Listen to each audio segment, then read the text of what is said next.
Sistem Necromancer, bab 1086 sampai dengan 1090. Bab 1086 Nutrisi Roh Bumi. Mendengar perkataan Sanara, Wu Heng menatapnya dengan heran. Apakah kamu tidak ingin menjadi tetua agung sama sekali? Sanara bersandar malas di bantal. Nadanya santai. Apa bagusnya jadi tetua agung? Aku harus membungkuk dan memberi hormat saat bertemu denganmu. Aku bisa jadi pahlawan di masa depan. Apalagi, sambil berbicara, dia melirik ke seberang kamar tidur yang luas dan nyaman. Hidup seperti ini jauh lebih nyaman daripada saat bersama para peri hutan. Alis Wu Heng berkedut sedikit. Tidak menyangka dia akan mempertimbangkannya dari sudut ini. Jika Anda memikirkannya baik-baik, itu masuk akal. Sang tetua agung memegang posisi yang sangat dihormati dalam klan. Tetapi dalam situasi dunia secara keseluruhan, ia jauh dari setara dengan seorang pahlawan. Sama seperti ketika Boniface bertemu dengan penyihir Viola, yang pernah menjadi buronan, dia juga dengan hormat menyapanya sebagai tuanku. Pahlawan adalah seseorang yang melampaui kekuatan biasa. Kau benar juga, Wu Heng memeluknya erat. Aku juga tidak tega melihatmu kembali ke peri hutan. Sanara memukulnya pelan, lalu berkata dengan serius. Tapi bagaimanapun juga, sikap para peri kayu kali ini sangat jelas.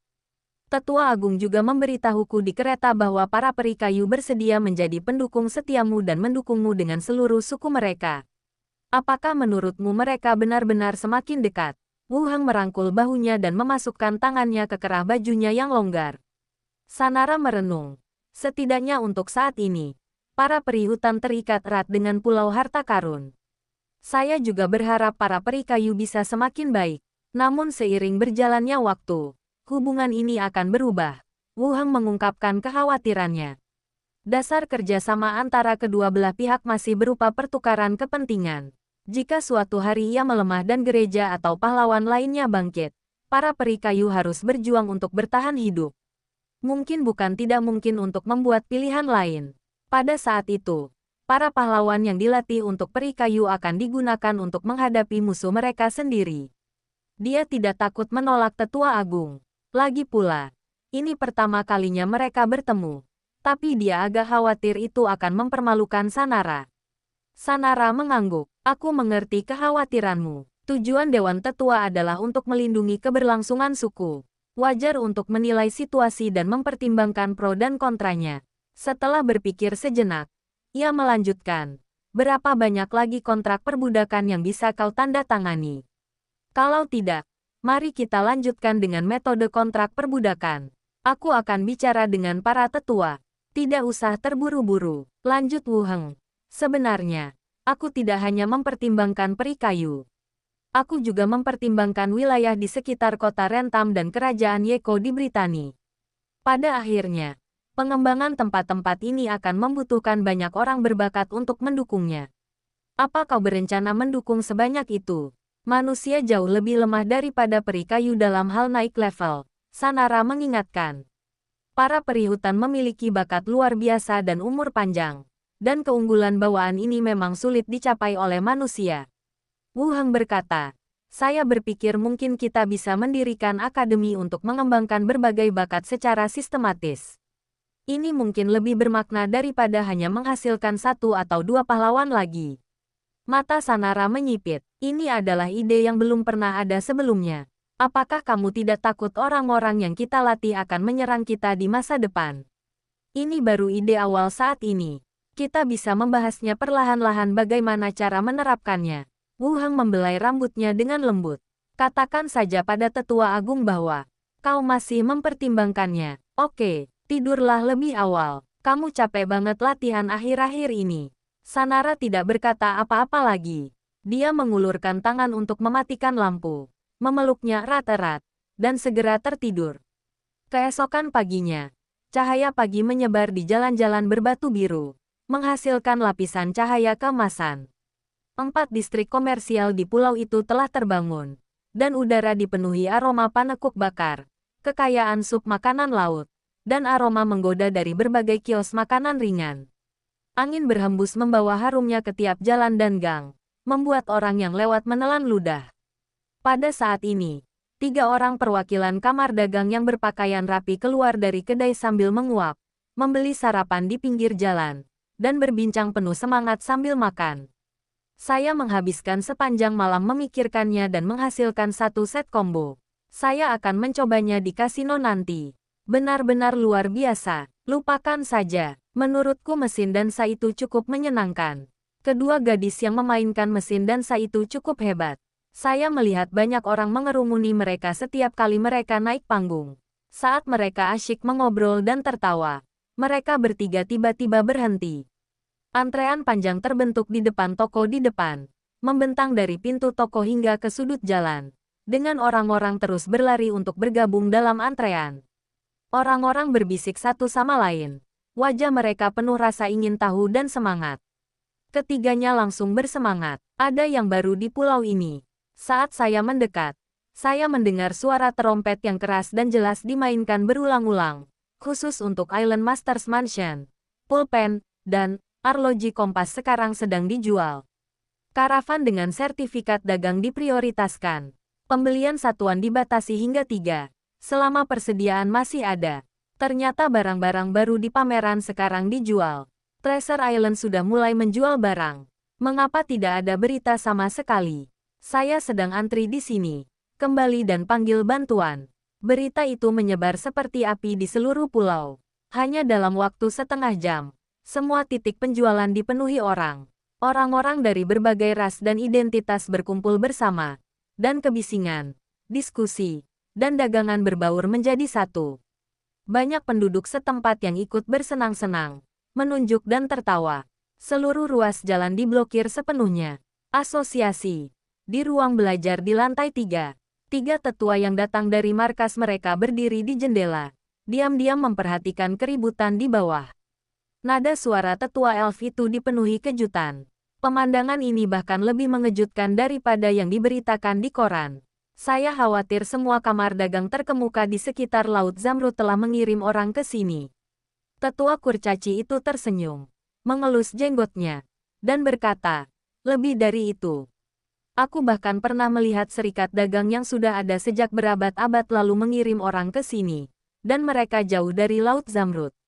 Setelah mengatakan itu, dia menghela napas dan berkata, percayakah kau? Koin emas yang kita peroleh hari ini saja sudah cukup untuk memenuhi ruangan ini. Itu benar-benar cocok dengan nama Pulau Harta Karun. Lanjut tetua peri itu. Kau bilang, bagaimana mungkin pulau bajak laut yang rusak seperti itu bisa berkembang menjadi keadaan seperti ini? Kurcaci itu mengerutkan kening. Bahkan jika aku melihatnya dengan mataku sendiri, hal itu masih terasa sedikit tidak realistis. Tetua klan laba-laba raksasa, yang telah lama terdiam, akhirnya berkata, Kepala Wu Heng, Anda benar-benar memiliki sesuatu yang luar biasa. Dia menatapnya beberapa saat lebih lama. Tetua klan laba-laba raksasa berkata, semakin banyak orang yang datang, aku akan memimpin tim untuk menjaga ketertiban. Ayo kita pergi bersama. Sepertinya, kita akan sibuk. Mereka bertiga keluar dari ruang kerja dan menuju ke bawah. Di tangga batu di sisi timur alun-alun, Penatua Agung Peri Kayu, Bonifar, juga berdiri dengan tenang dikelilingi oleh para pengikutnya. Dia memandang kerumunan yang berdesakan di depannya dan mendengarkan diskusi-diskusi seru yang datang dari segala arah, dan tak dapat menahan perasaan sedikit linglung. Ini sungguh luar biasa, gumamnya dalam hati. Matanya masih tertuju pada kerumunan orang yang berkumpul di depannya. Treasure Island sekarang benar-benar memiliki semua yang dibutuhkan. Dalam studi tempat tinggal pemilik pulau, Wu Heng duduk tegak di depan meja besar. Matanya tertuju pada sutra penciptaan. Berulang kali simpulkan metode pengoperasian tingkat pertama, Kun Yuan Chugan, dalam pikiran Anda hingga setiap detail tertanam dalam pikiran Anda. Setelah beberapa lama, dia menutup bukunya dan menghela napas lega. Aku mendesah dalam hatiku. Saya menulis buku kemarin. Dan hari ini saya berencana untuk mencoba melihat apakah saya dapat mempelajari keterampilan hanya dengan membaca. Tampaknya versi tulisan tangan tidak berfungsi kali ini. Artinya, Anda masih perlu berlatih sedikit demi sedikit, sama seperti teknik penyempurnaan tubuh. Sudahkah kau mencatat semuanya? Sang permaisuri bersandar di sofa empuk, menopang dagunya dengan malas. Aku sudah mendapatkannya. Wu Heng menyimpan kitab suci itu di dalam laci. Lalu tiba-tiba teringat sesuatu. Oh, ya, telur api kental. Yang disebutkan di level ketiga. Teknik pemurnian pemakaman. Kelahiran kembali dari abu api. Benar-benar bisa menghidupkan kembali orang mati. Saat hendak berlatih, sutra penciptaan, Jiu secara tidak sadar memikirkan tingkat ketiga dari seni pemurnian tubuh. Nama level ketiga adalah kelahiran kembali dari abu, yang memiliki dua efek. Pertama, dapat menggunakan api pengorbanan untuk menyambung kembali anggota tubuh yang patah dan menyembuhkan luka serius. Yang kedua adalah memadatkan telur api Xuan Niao. Menurut pengantar, telur itu dapat terlahir kembali dengan bantuan roh api. Sebelumnya, dia harus berurusan dengan Sekte Suci Surgawi 12, dan karena dia seorang pahlawan, dia bisa dibangkitkan setelah kematian, jadi dia tidak menganggapnya serius. Sang permaisuri dengan santai menggulung sehelai rambutnya di antara ujung jarinya dan berkata, secara harfiah, kau memadatkan telur api yang utuh. Bahkan jika kau mati, kau bisa terlahir kembali dengan bantuan telur api itu. Setelah berpikir sejenak, dia menambahkan, namun ada kekurangannya. Apa saja kekurangannya? Meskipun tubuh tempatmu terlahir kembali tetaplah dirimu. Semua akumulasi dari tubuh lama akan lenyap, termasuk kekuatan daging dan energi serta darah yang dipupuknya. Sang permaisuri berhenti sejenak, daripada bangkit kembali. Lebih baik kukatakan kau sedang melepaskan tubuh baru. Wu Heng segera mengerti, ini bukan kebangkitan tubuh asli, tetapi penggantian tubuh secara menyeluruh. Itu masuk akal, bagaimanapun. Itu adalah sejenis telur api yang dikondensasikan dan ditetaskan lagi. Setelah ragu sejenak, dia bertanya, apakah ini berarti tubuhku telah mencapai akhir masa hidupnya dan aku dapat menggunakan telur api sebagai tubuh baru? Aku tidak bisa menjaminnya. Lagi pula, aku belum pernah melihat seorang pahlawan mencoba ini. Secara teori, itu mungkin, tapi kau tidak harus melakukannya. Kau pasti bisa menembus tahap heroik sebelum kau mati. Sang permaisuri yakin bahwa ia bisa menembus lebih dari yang ia lakukan sendiri. Lalu, ia berkata dengan serius, gunakan telur api sebagai langkah terakhir untuk menyelamatkan nyawamu. Satu lagi tidak akan merugikan apapun. Setelah kau selesai mempraktikkan sutra penciptaan, padatkan telur api itu dan serahkan kepadaku. Aku akan mengatur seseorang untuk mengantarkannya. Dikirim kemana? Aku bisa meminta seseorang untuk melakukannya langsung. Wu Heng berdiri dan mengenakan mantelnya. Jangan khawatir, jika kau benar-benar dalam bahaya, ini adalah pilihan terakhir. Jika kau tahu, itu hanya akan menimbulkan masalah dengan kartu truf ini, kata Ratu dengan serius. Wu Heng mengangkat alisnya dan berkata, kamu biasanya tidak keluar. Apakah kamu tahu cara mengirimkannya? Jangan khawatir, kata Ratu dengan tidak sabar. Baiklah, Wu Heng mengangguk. Mari kita cari tempat untuk berlatih sutra penciptaan dulu. Sang permaisuri berdiri dan berjalan ke sisinya. Ujung jarinya dengan ringan bersandar di lengannya. Mantra teleportasi dilepaskan dan kedua sosok itu menghilang. Saat berikutnya, kedua sosok itu muncul di hutan purba yang belum berkembang. Terletak di belakang Treasure Island. Tempat ini rimbun dengan pepohonan dan benar-benar berbeda dari hiruk-pikuk kota. Tidak perlu membentuk formasi, tanya Ratu sambil melihat sekeliling. Buku itu menyebutkan bahwa kita harus berlatih di tempat yang kaya energi spiritual di urat nadi bumi. Tetapi tidak disebutkan formasi seperti apa yang dibutuhkan, kata Wu Heng. Permaisuri mengangguk. Tahap pertama seharusnya tidak terlalu sulit. Ayo kita coba, kita akan terus memperbaikinya. Oke, Wu Heng mengangguk dan mengeluarkan kursi malas dan menyerahkannya padanya. Sang ratu masih berbaring dengan malas, sementara Wu Heng berjalan ke tengah pegunungan dan hutan yang jauh. Dia mengeluarkan pisau ukir kebenaran dan diam-diam berdoa dalam benaknya untuk membuat urat-urat bumi di sekitarnya penuh dengan energi spiritual. Pisau ukir itu menggambar pola-pola misterius di udara lalu menghilang. Dalam sekejap, dengan Wu Heng sebagai pusatnya, lapisan-lapisan lingkaran cahaya berwarna oker menyebar. Dan energi bumi yang kaya mengalir masuk dari segala arah seolah-olah dipanggil, membentuk pusaran energi yang terlihat di tanah. Permaisuri di kejauhan mengangkat alisnya sedikit. Ada banyak trik. Melihat pisau ukir itu ampuh, Wu Heng segera duduk bersila dan mulai menggunakan pikirannya untuk mengarahkan energi urat bumi agar diserap melalui pori-pori di seluruh tubuhnya, melembutkan dan memampatkannya. Dengan ketangguhan dan pengendalian tubuh heroiknya, ia menyerap energi dengan kecepatan jauh melampaui apa yang tercatat dalam buku, menciptakan gelombang udara tak terlihat di hutan. Tak jauh dari situ, sang permaisuri menoleh sambil mengerutkan kening dan bergumam. Apapun yang kamu latih, kamu bisa menciptakan tornado naga. Kantor pusat asosiasi, di dalam ruang teh yang elegan. Pedang keadilan, Hadarai duduk dengan tenang di depan meja, sesekali menyesap cangkir teh. Tak lama kemudian, terdengar ketukan di pintu. Perwakilan agama, yang mengenakan jubah kepausan, mendorong pintu hingga terbuka dan memberi hormat, kepala Hadarai. Duduk, perwakilan itu duduk dengan hati-hati, dan Hadarai secara pribadi menuangkan secangkir teh untuknya. Teh Yueni yang baru tiba, cobalah. Perwakilan agama itu segera mengucapkan terima kasih, tetapi tidak berniat meminta teh. Hadarai menatapnya langsung. Kuil suci masih belum menanggapi lamaran Treasure Island. Mata perwakilan itu berkedip sedikit. Tidak. Hadarai dengan tajam merasakan kejanggalan dalam ekspresi orang lain dan berkata perlahan, Anda berada di asosiasi. Anda bukan hanya penghubung dengan tahta suci, tetapi juga mewakili posisi asosiasi. Jika Anda memiliki berita, Anda dapat memberitahu kami secara langsung tanpa merugikan tahta suci. Setelah itu, kita bisa membahasnya bersama. Perwakilan agama itu berhenti sejenak, lalu berkata, bukannya kami menyembunyikan hal ini dari pemimpin. Hanya saja bait suci belum membuat keputusan resmi yang final.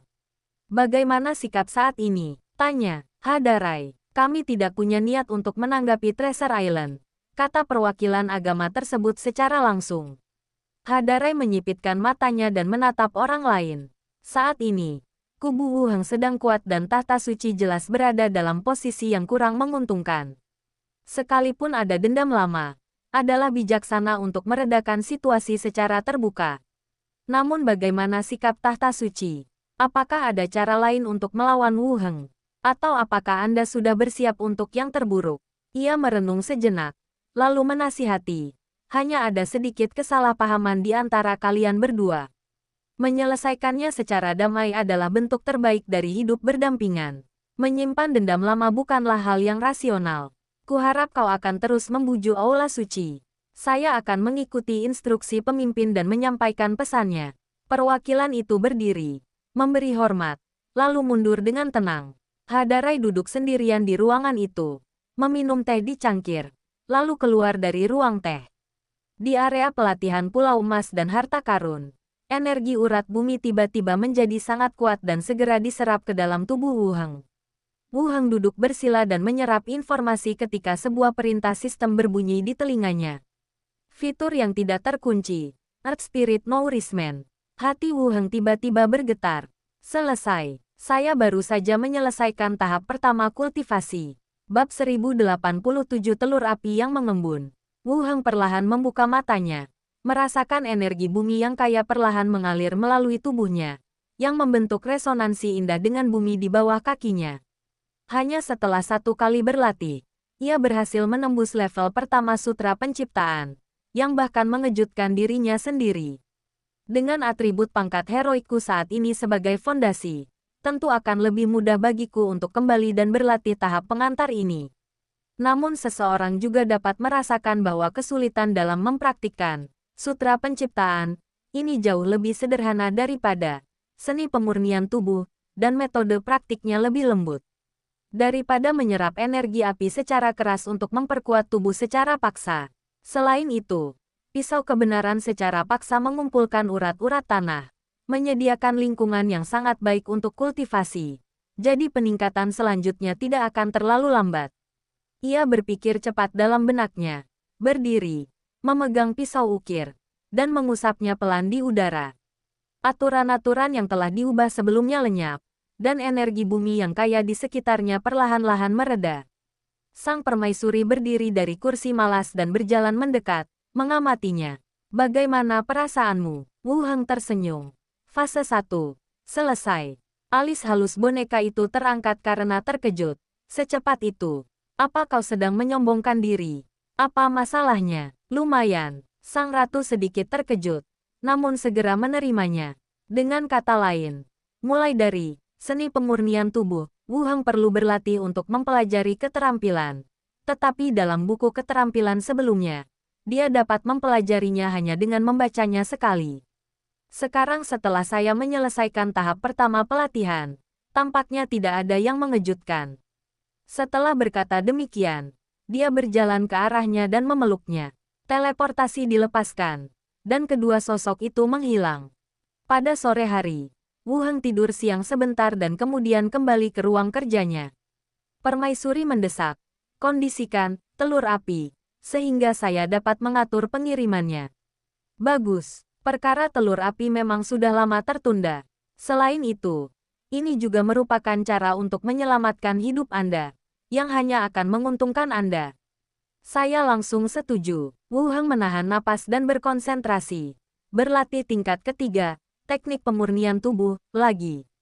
Saat darah dan energinya melonjak dan kekuatan mentalnya menjadi sangat terkonsentrasi, telur cahaya merah darah seukuran kepalan tangan perlahan mengembun di depannya. Rune yang rumit dan kuno muncul di permukaan cangkang telur, berkedip-kedip dan berdenyut pelan seolah-olah memiliki kehidupan.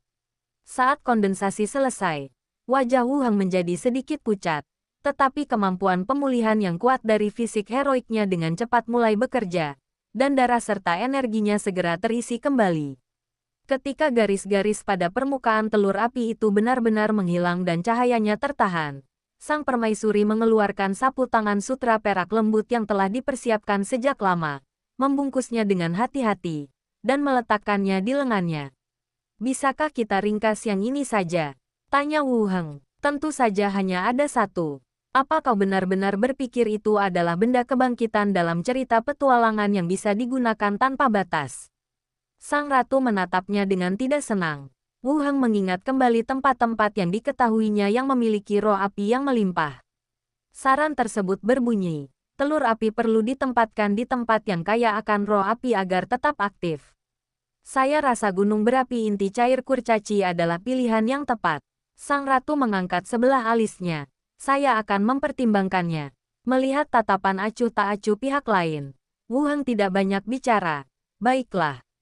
Kamu yang putuskan. Sang permaisuri kemudian berkata, sutra penciptaan, ini tampaknya lebih lembut dan halus untuk dipraktikkan. Dan tidak sesulit seni pemurnian tubuh. Kau bisa membiarkan Mini dan yang lainnya mencoba mempraktikkannya. Jika mereka berhasil, mereka akan menemukan cara untuk berkembang dengan cepat. Masuk akal, aku akan bicara dengan mereka nanti. Wu Heng mengangguk. Kemudian, lelaki dan jiwa itu berbicara tentang rencana kultivasi mereka di masa mendatang. Langit berangsur-angsur menjadi gelap. Suara Robert terdengar dari luar pintu. Tuan, makan malam sudah siap. Baiklah. Aku akan turun sekarang, jawab Wu Heng, lalu membuka pintu dan keluar. Turunlah ke bawah dan langsung menuju restoran. Keluarga itu duduk mengelilingi meja panjang, saling berbincang sebentar, lalu mulai makan. Setelah makan sedikit, Sanara meletakkan peralatan makannya dan berkata, produk-produk baru ini diterima dengan sangat baik. Baru saja, Letili dari grup Lambang Ular datang menemui saya dan berharap grup ini akan terus menjadi agen penjualan produk-produk baru ini. Ketika Treasure Island ditutup oleh Tahta Suci, berkat kerjasama dari Snake Emblem Group, saluran penjualan pun terbuka. Promosi, kartu pahlawan, berikutnya dan terkumpulnya ketenaran bagi Viola dan yang lainnya juga berkat penghargaan dari konsorsium Lambang Ular. Tidak peduli apapun rumor yang beredar di dunia luar tentang kelompok Lambang Ular. Menurut Wu Heng, itu sangat baik untuk Treasure Island dan dirinya sendiri. Menyerahkan produk baru kepada mereka hanya akan menguntungkan Treasure Island. Wu Heng mengambil minuman dari Mini dan berkata dengan penuh pertimbangan, kurasa kita bisa melanjutkan kerja sama kita. Kita masih perlu mengandalkan saluran mereka untuk promosi hero dan pemasaran kartu di masa mendatang. Jadi menjaga hubungan baik sangatlah penting. Aku juga berpikir begitu. Sanara mengangguk. Kalau begitu, Aku akan menandatangani kontrak dengannya besok dan mengatur pengiriman barangnya. Setelah mengatakan ini, Wu Heng berpikir sejenak, lalu memandang orang-orang di sekitarnya dan berkata, saya punya buku keterampilan baru. Metode latihannya jauh lebih lembut. Bagi kalian yang belum bisa mempelajari teknik pemurnian tubuh, silakan berlatih yang ini dulu. Beberapa orang yang pangkatnya lebih rendah menoleh pada saat yang sama. Philippa bergumam. Kedengarannya mereka memberi kita barang yang kualitasnya jelek, dan aku bisa segera mempelajari. Teknik pemurnian tubuh, Wu Heng berkata dengan marah. Apa yang kurang bermutu? Aku sedang berlatih sekarang. Ini tidak lebih buruk dari seni pemurnian tubuh. Berlatihlah dengan baik. Benarkah itu? Philippa memandang dengan curiga. Annette berkata dengan marah. Apakah Tuan harus berbohong kepadamu? Robert juga menyilangkan tangannya dan berkata, dasar bajak laut, kau benar-benar harus mengubah kebiasaan mencurigakanmu. Philippa mengangkat alisnya dan berkata, jika kamu tidak yakin, mengapa kamu tidak pergi ke tempat latihan dan mencobanya sekarang? Aku tidak takut padamu. Wu Heng mengabaikan kedua orang yang mulai berdebat dan menyerahkan 2 tingkat pertama, sutra penciptaan, yang telah disalinnya kepada Mini. Ini 2 tingkat pertama. Aku sudah menuliskan persyaratan tempat dan cara penggunaan keterampilannya. Silakan kembali dan lihat lebih dekat. Mini tersenyum. Saya mengerti, Guru. Kita akan mulai latihan besok. Kerja keraslah. Aku masih menunggumu menjadi pahlawan. Wu Heng pun tersenyum. Ya, Mini mengangguk dengan serius. Matanya juga penuh dengan semangat juang. Setelah makan malam, beberapa orang duduk di ruang tamu dan mengobrol. Tiba-tiba, ponselku bergetar. Aku membukanya dan melihatnya. Ternyata itu pesan dari Silagui. Kami sedang berada di ruang kerja asosiasi. Yang lain sudah pulang. Mau ikut? Wu Heng menjawab. Masih keluar sampai larut malam. Treasure Island sangat ramai hari ini. Wajar saja kalau pulang agak terlambat. Jawab Silagui. Wu Heng mengangkat alisnya dan bertanya. Haruskah aku membawamu ke rumah Tuan Pulau? Selamat tinggal. Aku akan tinggal bersamamu sebentar. Lalu kita kembali. Maukah kau ikut? Pesan Silagui datang lagi. Tunggu aku. Gelombang. Dia menyimpan ponselnya. Berdiri.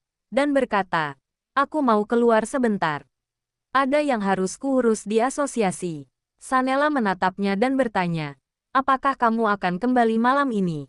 Kembali. Ya. Pagi. Wu Heng menggunakan teknik teleportasi dan sosoknya langsung menghilang dari ruang tamu. Koridor asosiasi itu sunyi. Wu Heng berdiri di luar ruang belajar Diaken dan mengetuk pintu 2 kali. Tak lama kemudian, pintu terbuka sedikit, dan wajah saudari peri Siali pun muncul. Ketika dia melihat bahwa itu adalah Wu Heng, senyum terkejut langsung muncul di wajahnya dan dia menariknya ke dalam ruangan. Tanpa menunggu Wu Heng berbicara, dia melemparkan tubuh lembutnya ke dalam pelukannya, melingkarkan lengannya di leher pria itu dan menciumnya dengan penuh gairah. Kata-kata sopan Wu Heng ditolak begitu saja begitu sampai di bibirnya.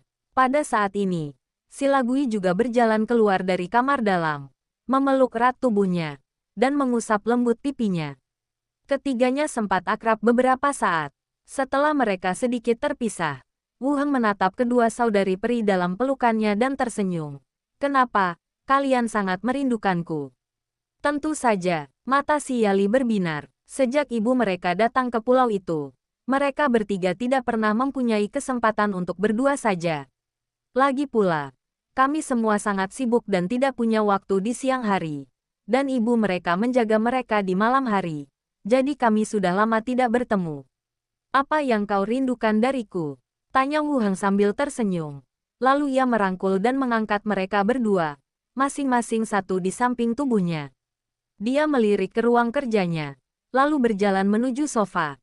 Keesokan harinya, di belakang Treasure Island, Wu Heng berdiri di ruang terbuka, dengan Sanara, Mini, Philippa, Robert dan wanita lain dari rumah pemilik pulau berdiri di sampingnya. Kecuali beberapa orang yang perlu terus berlatih, seni pemurnian tubuh, semua orang di rumah besar itu mengikutinya. Berlatihlah sesuai metode di buku keterampilan. Jangan terlalu cemas. Keselamatan adalah yang terpenting. Wu Heng menginstruksikan dengan hati-hati. Jangan khawatir. Kami mengerti. Jawab Sanara mewakili semua orang. Dan orang-orang di belakangnya mengangguk. Ada beberapa harapan di mata setiap orang.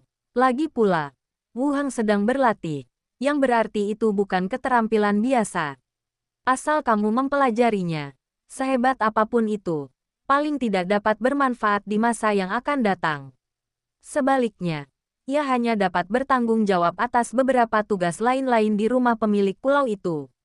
Wu Heng mengangguk, mengeluarkan pisau ukir kebenaran, dan dengan sedikit gerakan pikirannya, mengubah aturan area ini agar lebih sesuai dengan persyaratan kultivasi tingkat pertama, Sutra Penciptaan. Kekuatan aturan menyebar secara diam-diam, dan energi urat bumi di sekitarnya menjadi jauh lebih lembut dan kaya. Sang permaisuri duduk malas di kursi empuk di sampingnya. Melihat ini, ia berkata, "Baiklah, pergilah berlatih sendiri. Aku akan mengawasi di sini." Wu Heng mengangguk, dan dengan sekejap tubuhnya, dia muncul di tempat terbuka lain di hutan di kejauhan. Sang ratu mengalihkan pandangannya dan menatap Sanara dan yang lainnya, dengan hati-hati menjelaskan rincian yang perlu diperhatikan saat berlatih. Setelah semua orang mengerti, ia memberi isyarat agar mereka duduk bersila dan mencoba merasakan dan menyerap energi spiritual bumi di sekitar mereka. Di sisi lain, Wu Heng telah mulai mempersiapkan tahap kedua dari Sutra Penciptaan, 5 Ki kembali ke asal. Tahap ini, berdasarkan tahap pertama, memerlukan pengenalan 5 unsur Ki yang bersesuaian dengan 5 organ internal, dan pengenalan energi spiritual yang bersesuaian untuk mengendalikan organ internal, sehingga tercapai efek penguatan asal dan sirkulasi 5 Ki yang tiada henti. Persyaratan tempat bercocok tanam lebih ketat, yakni haruslah tempat yang energi spiritual kelima unsurnya seimbang. Jika tidak ada tempat alami seperti itu, Anda juga dapat menggunakan formasi atau objek eksternal untuk membangun lingkungan yang sesuai. Dilihat dari persyaratan tempatnya saja, dapat diketahui bahwa ini jauh lebih sulit daripada tahap pertama. Wu Heng berkonsentrasi dan mengingat semua tindakan pencegahan yang diperlukan dalam Sutra Penciptaan, lalu mengangkat pisau ukir kebenaran lagi dan menguraikan pemandangan biasa tempat yang diperlukan dalam pikirannya. Pisau ukir itu menggoreskan rune misterius di udara, yang lenyap dalam sekejap. Dalam sekejap, lingkungan sekitar mulai berubah secara halus. Rumput dan pepohonan di sebelah kiri semakin hijau. Tanah dan bebatuan di sebelah kanan tampak berkilau metalik. Suhu di depan perlahan naik, dan terdengar samar-samar suara gemericik air di belakang. Tanah di area tengah tempat Wu Heng berada menjadi lembab dan tebal. Area 5 elemen awalnya terbentuk. Meskipun energi spiritualnya tidak terlalu kaya, keseimbangan halus tertentu telah tercapai. Wu Heng tidak ragu lagi dan langsung duduk bersila di tengah, melatih keterampilannya. Dalam sekejap, kelima unsur tenaga spiritual itu seakan terdorong dan menyembur keluar dari tempatnya masing-masing, meresap ke dalam tubuhnya melalui kulitnya, lalu mengalir ke dalam kelima organ dalamnya sesuai dengan sifatnya, memulai penempaan yang lambat dan terus-menerus. Di kejauhan, sang permaisuri bersandar malas di kursi kayu, mendongak ke sisi ini, lalu membandingkannya dengan aliran energi spiritual yang diserap oleh Mini dan yang lainnya. Ia mengangkat alisnya, kenapa seperti tornado kalau menyangkut dirinya. Matahari berangsur-angsur terbit hingga tengah hari. Efek pisau kebenaran berangsur-angsur menghilang, dan anomali 5 elemen di sekitarnya perlahan-lahan menjadi tenang. Wu Heng membuka matanya, berdiri dan dengan hati-hati merasakan perubahan di tubuhnya. Saya hanya merasakan organ-organ internal saya awalnya ditempa, dan energi saya menjadi lebih berlimpah.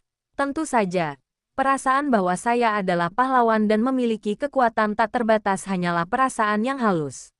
Meskipun aku tidak berhasil melewati tahap kedua kali ini, aku dapat merasakan dengan jelas bahwa jika aku mencoba lagi atau 2 kali, aku seharusnya dapat melewati tahap kedua. Dia merapal mantra teleportasi dan langsung kembali ke tempat Sanara dan yang lainnya berlatih. Bagaimana? Apakah kamu sudah menyelesaikan tahap kedua? Tanya Ratu. Tidak, tapi seharusnya segera. Wu Heng tersenyum dan mengalihkan pandangannya ke posisi Sanara dan yang lainnya. Pengaruh pisau ukir di pihak mereka juga telah hilang, tetapi mereka masih berkonsentrasi dengan mata tertutup, mencoba menangkap jejak terakhir energi spiritual. Saya tidak menyadarinya saat saya berlatih. Tetapi sekarang saya melihat mereka duduk bersila dan berlatih. Para peri, manusia kelinci, dan manusia kucing. Semuanya duduk bersila dalam pelatihan mereka dengan tatapan serius, selalu menimbulkan kesan gelisah. Tak lama kemudian, beberapa orang membuka mata satu persatu, dan melihat Wu Heng dan Permaisuri berdiri tak jauh dari sana mengobrol. Mereka semua tersenyum dan bergegas menghampiri. "Bagaimana perasaanmu?" tanya Wu Heng sambil tersenyum. Sanela mengamatinya dengan saksama dan berkata, "Sungguh menakjubkan. Saya bisa merasakan tubuh saya dikencangkan oleh kekuatan lembut, tetapi saya tidak bisa menjelaskannya." Yang lainnya mengangguk, mengungkapkan perasaan serupa. Mata mereka dipenuhi rasa ingin tahu dan kegembiraan. "Itu artinya kamu juga bisa berlatih. Itu hal yang bagus." Wu Heng melanjutkan, "Ayo pergi. Kita kembali dulu." Setelah mengatakan itu, dia berjalan keluar bersama beberapa orang. Rumah besar pemilik pulau. Di ruang tamu, Lili tengah duduk di sofa, minum teh dengan santai. Sementara Xiao Xiao tengah menendang shuttlecock di ruang terbuka di seberangnya. Mereka mengobrol tentang beberapa topik yang terkait dengan permainan. Melihat Wu Heng kembali dengan sekelompok besar orang, secercah keraguan melintas di mata Lilith. Seolah dia sedikit penasaran dengan apa yang telah dilakukannya di pagi hari. Namun, ia tidak bertanya lagi. Ia hanya meletakkan cangkir tehnya dan berkata, "Kau kembali tepat waktu. Ada yang ingin kukatakan padamu." Wu Heng duduk di hadapannya. "Ada apa?" Lilith meluruskan raut wajahnya dan berkata, "Ada kabar dari Hadarai. Dia membahas masalah antara Anda dan perwakilan keagamaan Tahta Suci."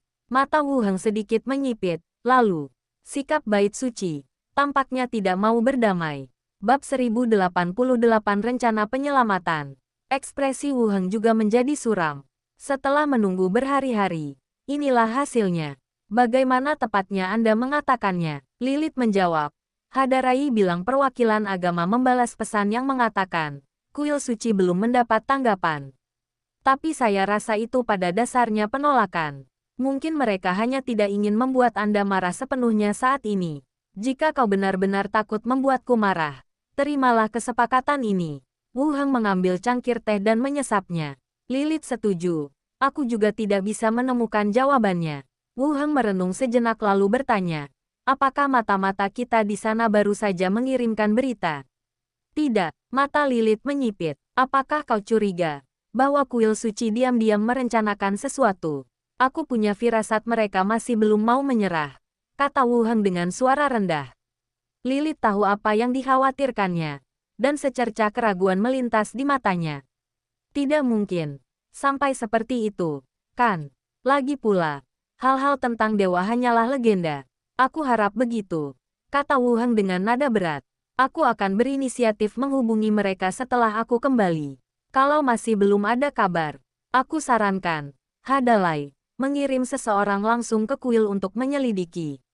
Lilith juga merasa gelisah. Sejauh menyangkut situasi saat ini, selama Tahta Suci tidak menggunakan cara-cara terakhir, momentum pembangunan Treasure Island akan sepenuhnya mengubah pola dunia. Tujuannya bukanlah untuk menggantikan asosiasi, tetapi untuk mendorong seluruh peradaban maju melalui inovasi dalam komunikasi, penyebaran kreasi baru dan pengetahuan baru. Ini adalah sesuatu yang menguntungkan semua ras, kecuali Vatikan. Tentu saja, satu-satunya standar yang digunakan Tahta Suci untuk mengukur segala sesuatu adalah apakah iman itu murni dan apakah iman itu menggoyahkan fondasi kekuasaan mereka. Hadarai seharusnya juga melihat ini dengan jelas dan akan cenderung memihak Treasure Island dalam tindakannya. Meski begitu, Lilith masih tidak percaya bahwa gereja benar-benar akan meminta para dewa untuk campur tangan dalam urusan manusia. Selama ribuan tahun, para dewa selalu menjadi legenda, dan tidak pasti apakah mereka benar-benar dapat datang. Lagi pula, jika mereka benar-benar bisa campur tangan, mengapa tidak ada dewa yang muncul ketika asosiasi itu bangkit? Baiklah, kalau mata-mata kita masih belum punya informasi, kita cari cara untuk memberi Vatikan pekerjaan, kata Wu Heng sambil berpikir. Bukankah pemimpin Sekte 12 Surgawi sebelumnya masih ada? Ayo kita sebarkan berita bahwa dia berencana menyerang Vatikan. Lilith mengangkat alisnya. Apakah gereja akan mempercayai berita semacam ini? Tidak masalah mereka percaya atau tidak. Selama kita bisa mengalihkan perhatian mereka dan memberi kita waktu. Itu saja yang penting. Lilith melengkungkan bibirnya tak berdaya. Si pembisik rahasia tidak mungkin mengarang informasi begitu saja. Bagaimana ini bisa direkayasa? Wu Heng berkata dengan serius. Ini petunjuk yang kutemukan saat membersihkan 12 orang suci surgawi. Lilith memutar matanya ke arahnya. Baiklah, aku akan melaporkan informasi itu ke asosiasi. Tapi kau yang mengatakannya, dan kau harus menanggung konsekuensinya. Semakin serius situasinya, semakin baik. Wu Heng mengingatkan lagi. Aku mengerti. Lilith berdiri. Aku akan kembali dulu. Aku akan memberitahumu segera setelah aku mendapat kabar. Wu Heng juga berdiri dan mengantarnya keluar. Ketika saya kembali, aula samping ramai dengan aktivitas. Viola dan para saudari peri kayu berkumpul di sekitar Sanara. Minnie dan yang lainnya. Dengan rasa ingin tahu bertanya tentang latihan baru yang telah mereka latih pagi itu. Philippa membanggakan dengan sedikit bangga. Ini jauh lebih nyaman daripada latihanmu. Kamu tidak perlu terpanggang api.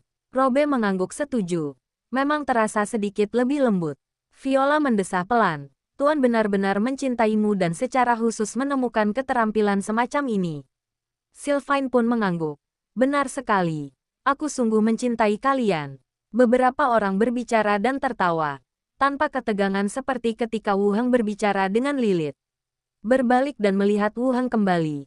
Minnie segera menghampirinya dan bertanya. Guru, apa yang Anda inginkan untuk makan siang? Sederhana saja. Baiklah. Saya akan meminta dapur untuk menyiapkannya. Minnie bergegas ke dapur dan menyiapkan makan siang bagi kerangka itu. Yang lain juga berkumpul dan bertanya tentang keterampilan baru. Setelah makan siang, Wu Heng kembali ke ruang kerjanya. Kecuali Xiao Xiao yang masih bermain di lantai bawah. Ketiga hantu Glenda, Niang Niang dan Benny semuanya ada di ruang kerja. Melakukan urusan mereka sendiri. Lilith baru saja membawa berita dari tahta suci, kata Wu Heng. Ketiga jiwa itu segera menatapnya. Mereka menolak. Glenda menebak hasil dari ekspresinya. Wu Heng mengangguk dan dengan hati-hati mengulangi apa yang dikatakan Lilith. Setelah dia selesai berbicara, ruang belajar itu hening sejenak. Benny yang pertama memecah keheningan. Apa pentingnya mereka setuju atau tidak? Granda dengan tenang menganalisis. Wu Heng tidak khawatir dengan sikap tahta suci. Melainkan jika mereka terdesak, mereka bahkan mungkin akan memanggil para dewa. Permaisuri bertanya, bukankah Lilith punya mata-mata di sana?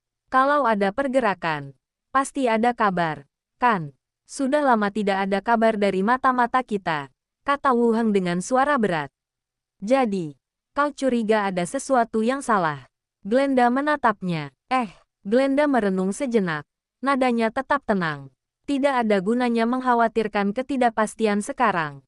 Itu hanya akan mengacaukan rencanamu.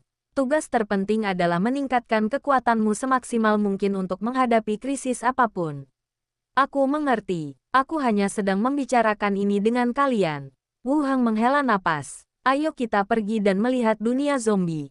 Sang permaisuri mendongak ke arahnya dan berkata, kali ini, kami akan mengendalikan boneka itu untuk mengikutimu, bukan menempelkannya padamu.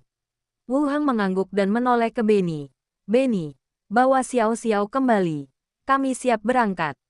Oke, Benny keluar dari ruang kerja dan segera kembali bersama Xiao Xiao. Wu Heng tidak berkata apa-apa lagi dan langsung membuka gerbang. Keempat hantu itu merasuki boneka-boneka itu dan mengikuti mereka ke gerbang bersama-sama. Di sisi lain gerbang masih terdapat ruang pemantauan pangkalan penjara. Ruangan itu remang-remang, dengan beberapa monitor memancarkan cahaya biru dingin, terpantul di tengkorak pucat penjaga itu. Keempat hantu itu masing-masing menemukan tempat untuk duduk, mengambil ponsel mereka, dan mulai menjelajahi forum. Wow, forum bilang kita sekarang bisa mengunggah video pendek. Seru Xiao Xiao. Apa itu video pendek? Benny mencondongkan tubuhnya dengan rasa ingin tahu. Saya baru saja merekam video pendek yang bisa saya bagikan kepada semua orang. Jelas Xiao Xiao sambil mengunduh aplikasi dengan terampil dan mengeklik video untuk memutarnya bagi 3 orang lainnya. Empat kepala langsung mengerubungi, menatap layar ponsel, sesekali mengeluarkan seruan lirih. Wu Heng mengabaikan seruan hantu-hantu itu dan masih memikirkan urusan tahta suci. Sikap tahta suci terlalu abnormal. Paus saat ini jelas bukan orang yang tangguh. Kalau tidak, dia tidak akan bertahan sampai sekarang setelah begitu banyak barang langka yang diambil oleh saya. Jika itu Paus sebelumnya, dia mungkin datang untuk membunuh kita. Sekalipun kita tidak menang, kita harus berjuang demi iman kita dan kehormatan tahta suci. Namun jika ia memilih untuk terus bersabar, ia harus menerima usulan penyelesaian. Keheningan yang tidak biasa ini membuat Wu Heng curiga bahwa kuil suci diam-diam sedang mempersiapkan sesuatu. Dengan pikirannya, dia membuka panel atribut dan matanya tertuju pada kolom nilai keimanan. Iman, 42.851/50.000. Wu Heng mengangkat alisnya. Nilai keyakinannya telah mencapai lebih dari 42.000 poin. Dengan kecepatan ini, ia hanya perlu menunda beberapa bulan lagi untuk mengumpulkan cukup keyakinan agar dapat mencapai level heroik. Sekarang, saya hanya berharap tahta suci tidak akan mengambil langkah terburuk. Menenangkan pikirannya, dia mengambil telepon satelit di atas meja dan menghubungi nomor Li Yahong. Setelah 2 nada sibuk, panggilan tersambung. Halo, suara Li Yahong terdengar. Bagaimana keadaan pangkalan akhir-akhir ini? Tanya Wu Heng. Semuanya normal. Tidak terjadi apa-apa, jawab Li Yahong. Wu Heng langsung ke intinya. Bagaimana situasi di Sekte Lingqi? Semuanya berjalan sangat lancar. Semua pangkalan utama telah mengakui status hukum Sekte Lingqi dan secara aktif bekerja sama dengan kegiatan misionaris kami. Nada bicara Li Yahong terdengar cukup efisien saat ia melaporkan pekerjaannya. Wu Heng merenung sejenak dan melanjutkan. Apakah rencana penyelamatan untuk pangkalan-pangkalan kecil dan tempat perlindungan terpencil itu telah dilaksanakan? Kami telah mengadakan beberapa pertemuan di Dawn Alliance, tapi belum ada keputusan akhir.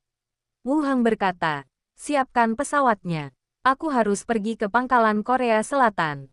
Dimengerti, saya akan segera mengaturnya. Setelah menutup telepon, Wu Heng berdiri dan meminta hantu-hantu itu turun ke bawah.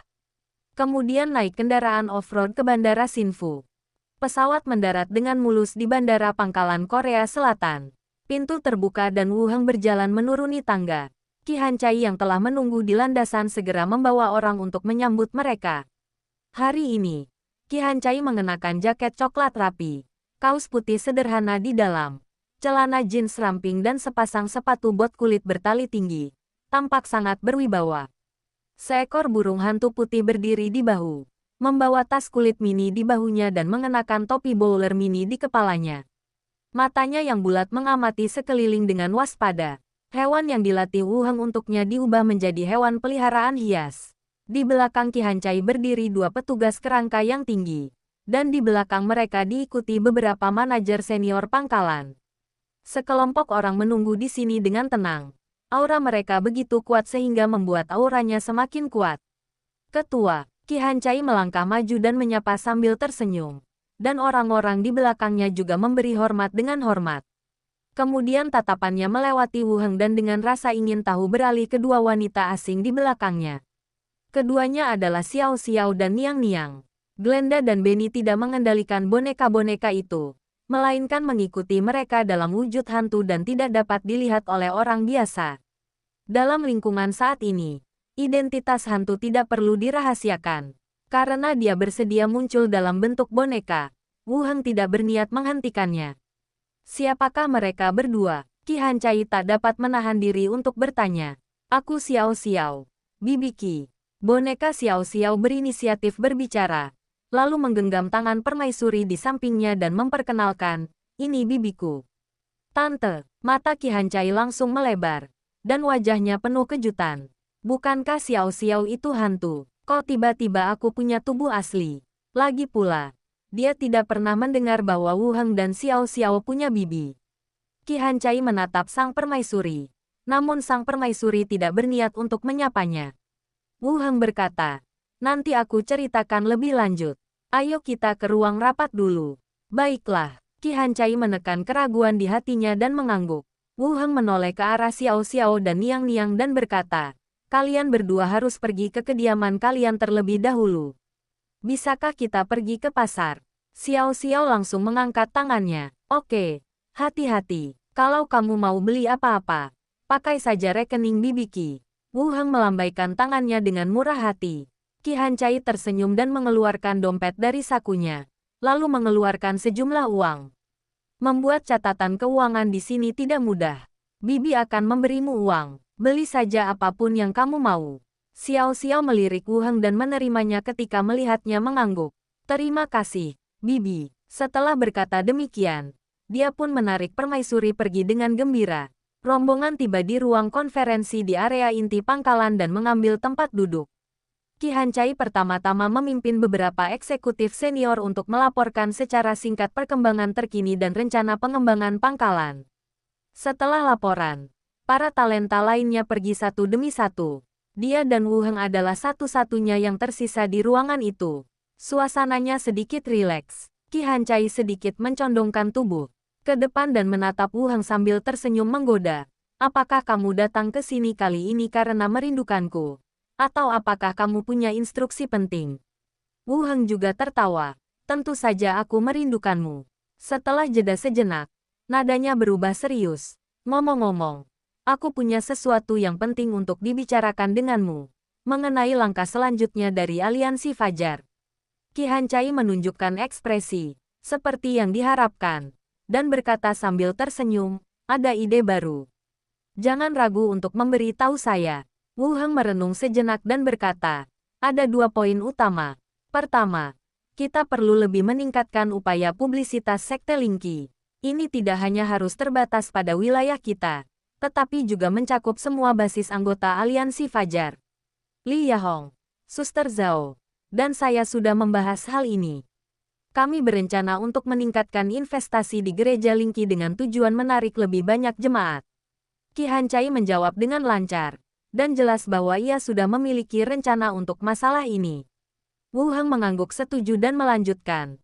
Poin kedua adalah tentang peluncuran operasi penyelamatan untuk pangkalan penyintas skala kecil dan menengah, terutama yang berada di daerah terpencil. Qi Hancai mengangkat alisnya sedikit. Masalah ini sudah ada dalam agenda Aliansi Fajar, tetapi karena berbagai kendala koordinasi dan sumber daya, belum dapat dilanjutkan. Jika Anda cemas, saya dapat mengusulkan pertemuan darurat untuk mengupayakan sebaik mungkin agar kita dapat melaksanakannya. Tidak, maksudku bukan melalui Aliansi Fajar. Wu Heng menggelengkan kepala. Tatapannya penuh tekad. Aku berencana membentuk tim penyelamat independen dari Gereja Lingqi dan langsung pergi ke berbagai tempat untuk melakukan operasi penyelamatan atas nama gereja. Qi Hancai sedikit tertegun. Lalu dia mengerti maksud Wu Heng. Ini adalah cara untuk memperluas pengaruh dan reputasi Sekte Lingqi, dan orang-orang yang diselamatkan pada dasarnya akan kembali ke markas mereka untuk hidup. Dengan kata lain, basis penyintas terpencil di luar ini semuanya akan bergabung dengan Istana Yama. Ujung jarinya mengetuk meja pelan. Jika masalah ini sepenuhnya melewati Aliansi Fajar, kemungkinan besar akan melemahkan arti penting keberadaan aliansi dan bahkan dapat menimbulkan kecurigaan dan kritik yang tidak perlu. Kita telah bekerja keras untuk mencapai persatuan ini. Wu Heng tentu saja memahami kekhawatirannya. Persatuan merupakan hal yang sulit dicapai, dan pekerjaan misionaris agama Lingqi juga memerlukan lingkungan yang bersatu saat ini. Tetapi dia bahkan lebih sadar bahwa tekanan dari Vatikan seperti pedang yang menggantung di atas kepalanya, dan tidak banyak waktu untuk bernegosiasi secara perlahan dan menunggu konsensus. Dia sedikit mencondongkan tubuh ke depan dan berkata dengan serius, waktu tidak menunggu siapapun. Oleh karena itu, kalian harus segera mengadakan rapat darurat Aliansi Fajar dan langsung mengusulkan agar kultus kebangkitan spiritual memimpin pembentukan tim penyelamat, menekankan urgensi tindakan ini. Tujuannya adalah menyelamatkan setiap korban sesegera mungkin. Jika kita menunda lebih lama lagi, cepat atau lambat mereka akan mati di luar. Kami juga telah menegaskan bahwa tidak ada sumber daya tambahan yang dibutuhkan dari anggota aliansi. Kultus Lingqi akan secara mandiri menanggung semua tenaga kerja dan sumber daya material untuk operasi ini, dan kami juga akan memberi mereka nama ketika saatnya tiba, yang akan membuat semua orang merasa terhormat. Secerca pemahaman melintas di mata Qi Hancai. Rencana ini tidak hanya memastikan efisiensi operasi, tetapi juga mempertimbangkan wajah semua pihak dan kerangka aliansi, dan memang dapat meminimalkan perlawanan. Saya mengerti, Qi Hancai mengangguk. Saya akan segera mengeluarkan surat pemberitahuan rapat. Bandara, sang permaisuri menaiki pesawat sendirian, melirik navigasi yang ditampilkan di telepon genggamnya, lalu mengalihkan layar ke pilot kerangka yang bersiaga di kokpit. Berangkat dan pergi ke tempat ini. Pilot skeleton melaksanakan perintah itu tanpa suara. Mesinnya menyala, mengeluarkan suara gemuruh yang rendah dan kuat, lalu lepas landas ke angkasa. Bab 1089 Tuhan. Saat senja, Qi Hancai kembali dari luar dengan tergesa-gesa. Dia melemparkan tumpukan dokumen di tangannya ke meja dan menghela napas panjang lega. Wu Heng bertanya, apa hasil pertemuan itu? Qi Hancai menunjukkan senyum lebar di wajahnya. Itu hanya akan menguntungkan mereka, bukan merugikan mereka. Kenapa kamu tidak setuju? Setelah mengatakan itu, ia mengambil gelas airnya dan menyesapnya dalam-dalam sebelum melanjutkan. Li Yahong akan bertanggung jawab untuk mengatur personel dan peralatan khusus bagi tim penyelamat. Pangkalan aliansi terutama akan menyediakan dukungan logistik dan koordinasi. Kami akan berusaha menyelesaikan semua persiapan dalam seminggu dan kemudian segera meluncurkan operasi. Wu Heng mengangguk puas. Ia selalu yakin dengan kemampuan Qi Hancai dalam melakukan berbagai hal. Sejak Qi Hancai mengambil alih pengelolaan pangkalan Korea, ia tidak hanya mengelolanya dengan tertib, tetapi juga menangani berbagai hal dengan lebih canggih dan teliti. Ingatlah untuk merilis pengumuman terlebih dahulu melalui stasiun radio dan forum agar para penyintas di daerah terpencil dapat bersiap dan meningkatkan semangat, tambah Wu Heng. Sudah diatur, materi promosinya akan dirilis sebelum besok pagi, jawab Qi Hancai dengan tegas. Jelas sudah mempertimbangkan semuanya sebelumnya. Melihat ini, Wu Heng tak kuasa menahan senyum lega. Oke. Sisanya terserah padamu. Kau ahli di bidang ini.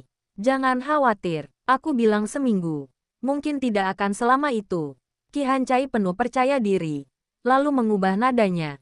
Makan malam sudah siap. Ayo makan dulu. Baiklah. Hanya ketika kamu kenyang, kamu akan punya energi untuk bekerja. Wu Heng berdiri. Qi Hancai menghampirinya begitu saja, merapikan kerah bajunya yang sebenarnya tidak berantakan. Lalu berkata setengah bercanda dan setengah serius, begitulah. Kalau kau pergi begitu saja setelah memberiku tugas ini, aku akan benar-benar marah. Wu Heng tersenyum dan menepuk punggungnya. Ada apa? Aku akan pergi ke kota Xinfu untuk mencari masalah denganmu.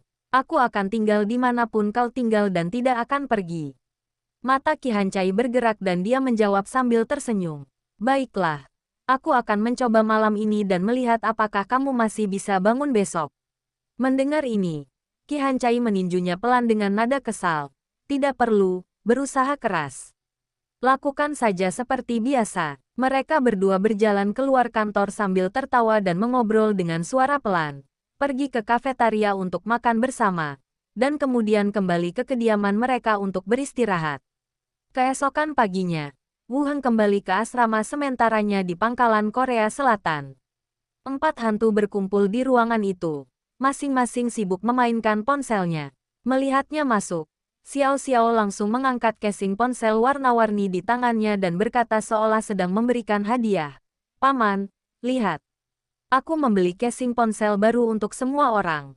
Beli sebanyak itu? Tanya Wu Heng. Kita banyak sekali. Mini dan yang lainnya biasanya tidak sempat menukarnya.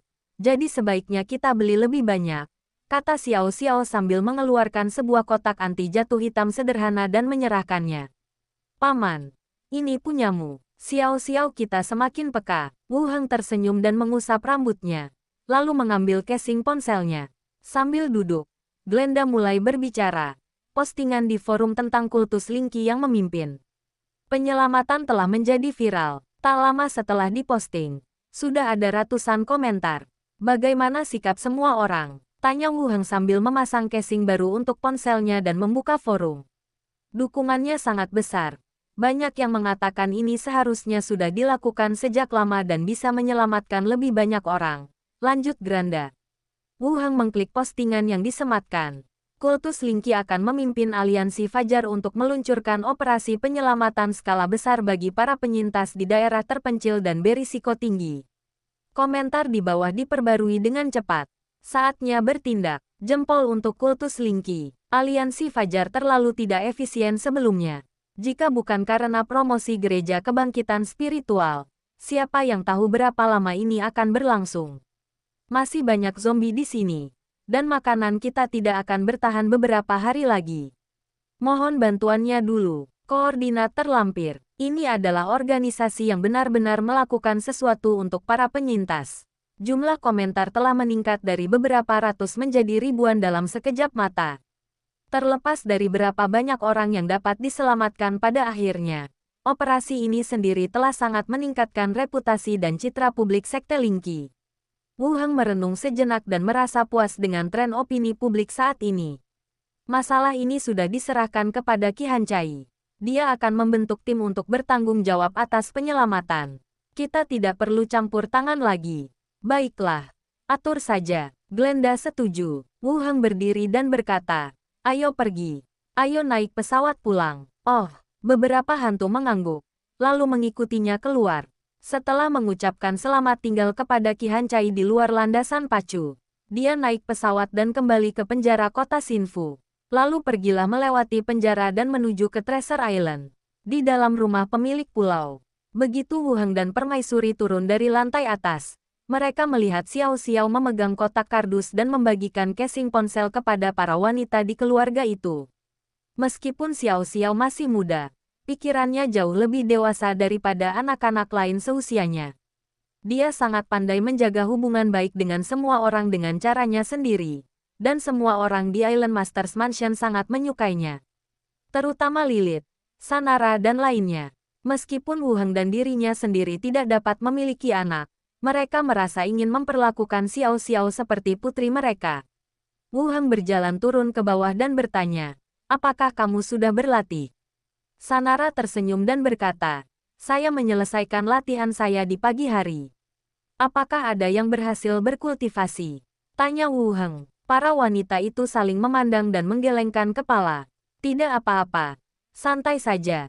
Tidak perlu terburu-buru. Kata Wu Heng. Lalu melanjutkan. Kalau begitu aku keluar dulu. Oke. Sanara mengangguk. Wu Heng membawa permaisurinya. Menggunakan teleportasi. Dan menuju ke hutan liar di belakang Pulau Harta Karun. Ia melanjutkan latihan tingkat kedua. 5 Ki kembali ke asal, di lokasi lama.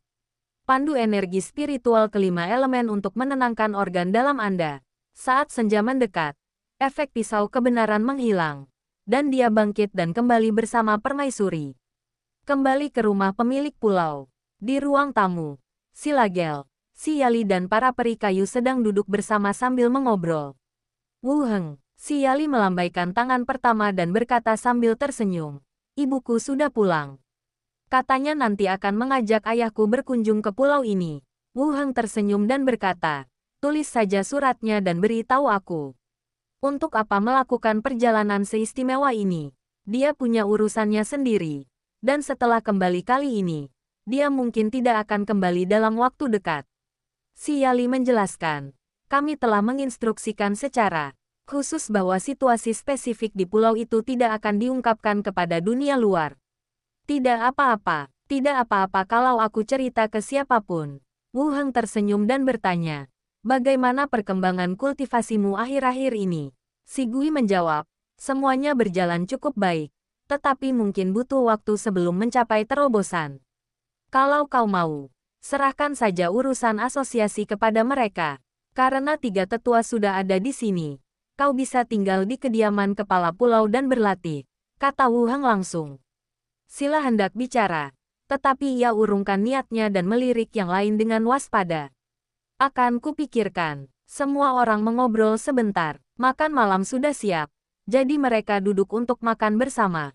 Setelah makan malam, Wu Heng sedang mengobrol dengan para wanita di keluarganya. Saat hendak bangun dan kembali ke kamar untuk beristirahat, ia mendengar suara langkah kaki yang tergesa-gesa dan jelas di pintu. Mengikuti suara itu, aku melihat Lilith, mengenakan gaun hitam dan berjalan cepat dengan ekspresi serius. Dibandingkan dengan sikap acuh tak acuhnya yang biasa, ekspresinya dipenuhi dengan rasa ketegangan yang langka. Suster Lilith, apakah Anda ke sini untuk menonton film? Xiao Xiao adalah orang pertama yang menyapa. Lilith memaksakan senyum, tetapi nadanya sedikit linglung. Aku punya sesuatu yang mendesak untuk dibicarakan dengan pamanmu. Oh, kalau begitu kalian ngobrol dulu. Lalu kita bisa pergi ke kasino untuk bermain. Xiao Xiao masih antusias. Tergantung situasinya. Apakah masalah ini sudah selesai? Kata Lilith acuh tak acuh. Lalu matanya beralih ke Wu Heng. Orang-orang lainnya di aula itu berdiri dan memberi hormat dengan hormat. Lilith hanya mengangguk dingin.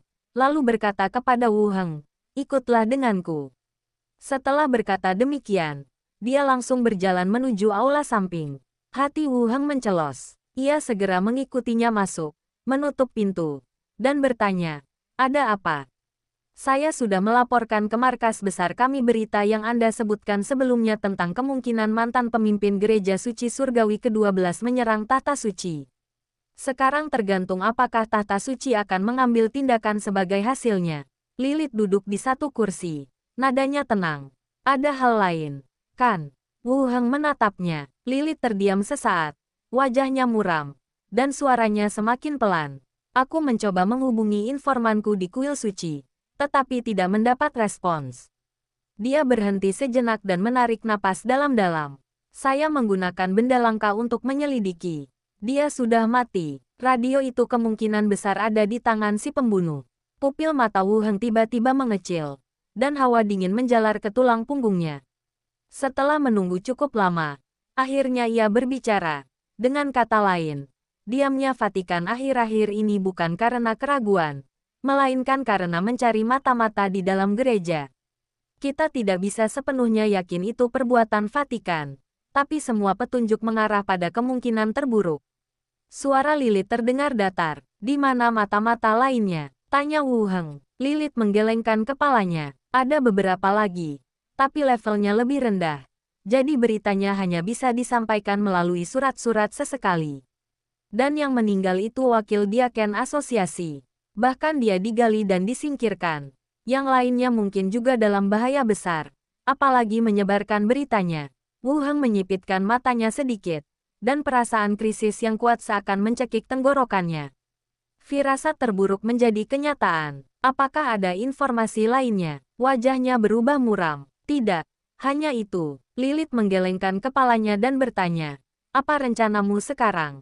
Otak Wu Heng bekerja cepat, tetapi menghadapi kemungkinan kedatangan para dewa. Rencana konvensional apapun tampak pucat dan tak berdaya. Dia menarik napas dalam-dalam dan berkata dengan sangat serius, aku masih butuh waktu untuk memikirkan tindakan pencegahan yang spesifik. Lilith. Wu Heng menatapnya. Jika para dewa benar-benar turun, hubungan antara kau dan aku pasti akan menempatkanmu dalam bahaya besar. Kau harus percaya padaku. Aku punya cara untuk melindungimu. Melindungi mereka. Lilith tersenyum getir. Jika para dewa benar-benar muncul, di mana lagi di dunia ini yang akan aman? Jika kita mati di tangan dewa, mungkin nama kita pun akan tercatat dengan jelas dalam catatan sejarah para elf. Hubungannya dengan Wu Heng dapat disembunyikan dari Vatikan dan asosiasi, tetapi tidak akan pernah bisa disembunyikan dari para dewa Vatikan. Menurut catatan dari semua sisi, tidak ada rahasia di depan dewa ini. Wu Heng menatapnya dengan kaget.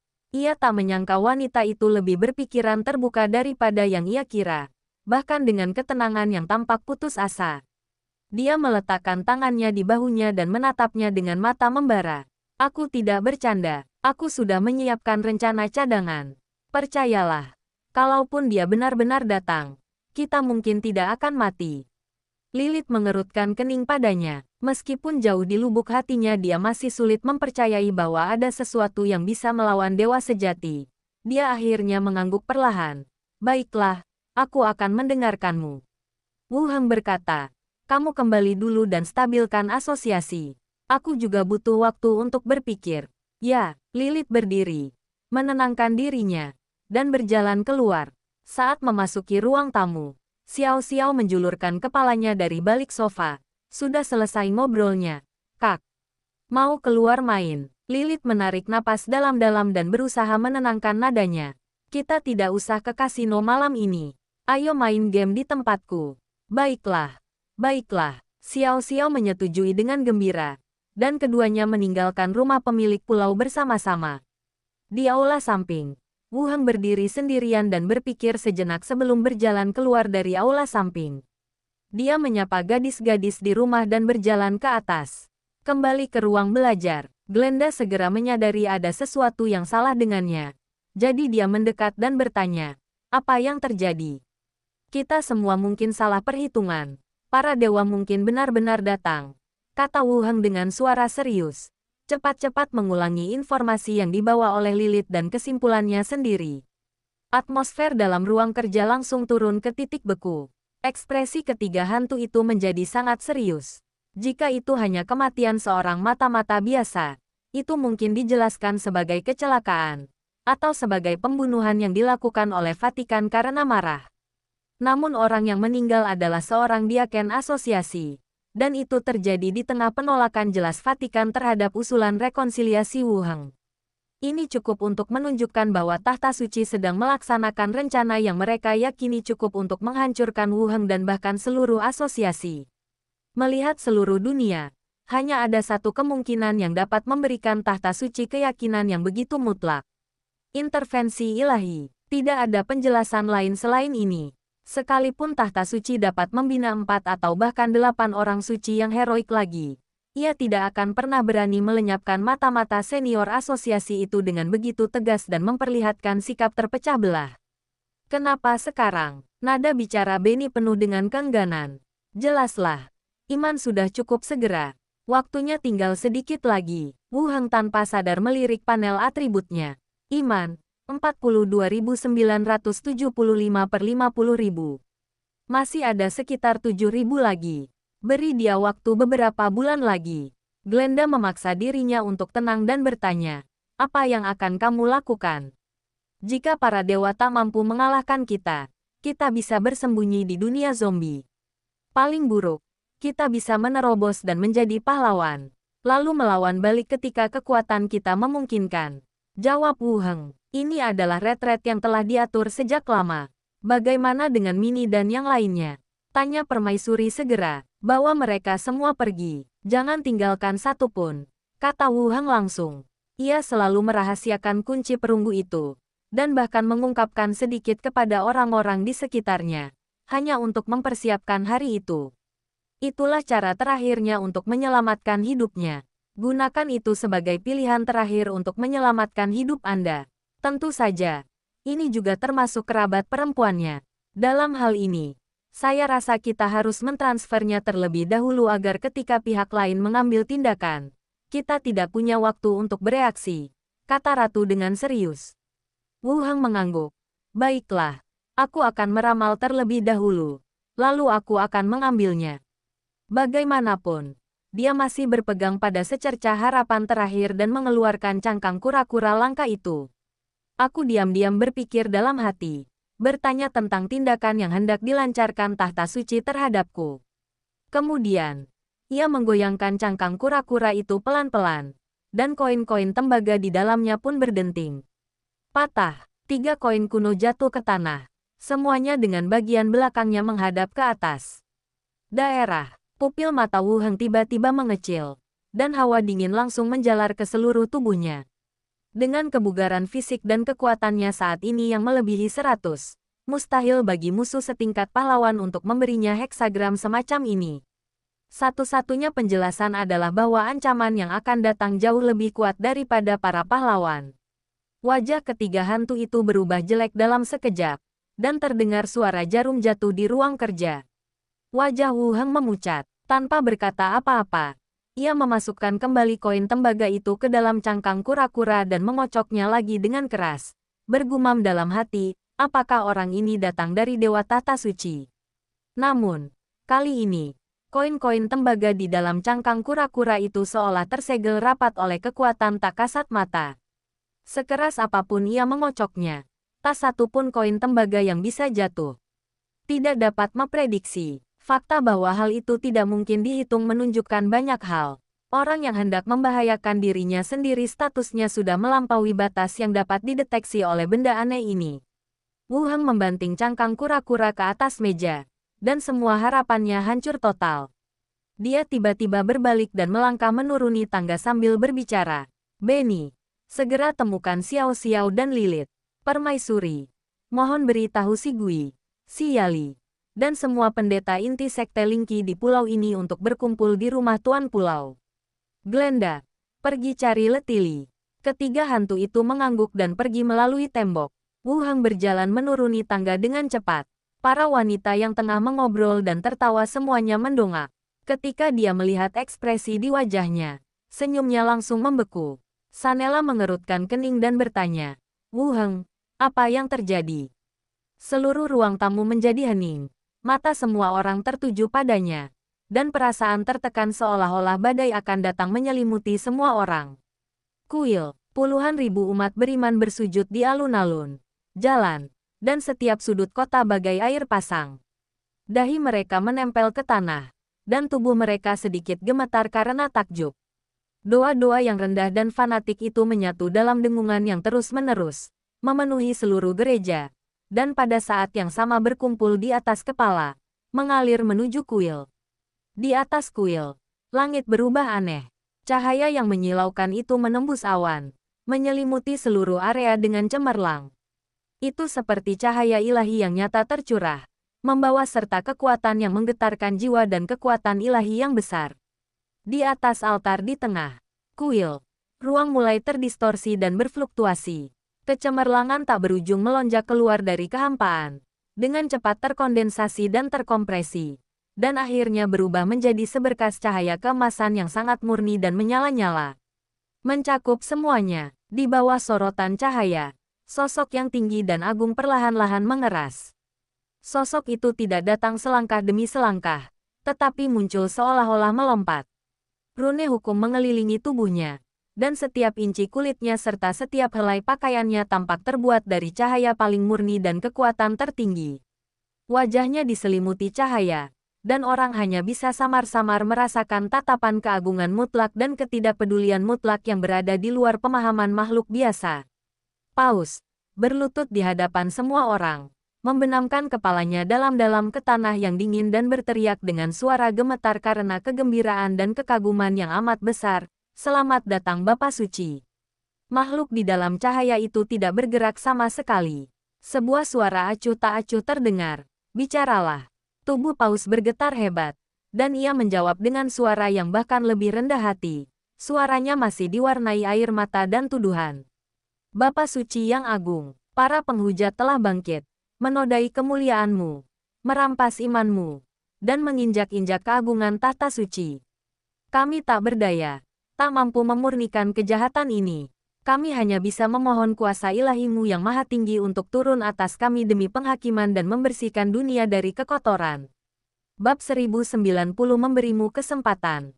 Paus membenamkan kepalanya dalam-dalam di tanah dan, dengan suara serak dan bersemangat, membacakan kejahatan sang penghujat.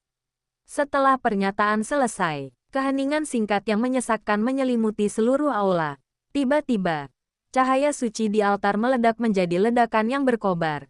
Dan pilar cahaya yang menembus langit dan bumi sedikit berfluktuasi, dan sesosok tubuh yang tinggi perlahan melangkah keluar darinya. Dia melangkah maju dan muncul di hadapan Paus dan sekelompok uskup agung yang bersujud. Cahaya tak berujung masih menyelimuti tubuhnya, membuatnya sulit untuk melihat wajahnya secara spesifik. Limbah, suara rendah terdengar, penuh kekecewaan.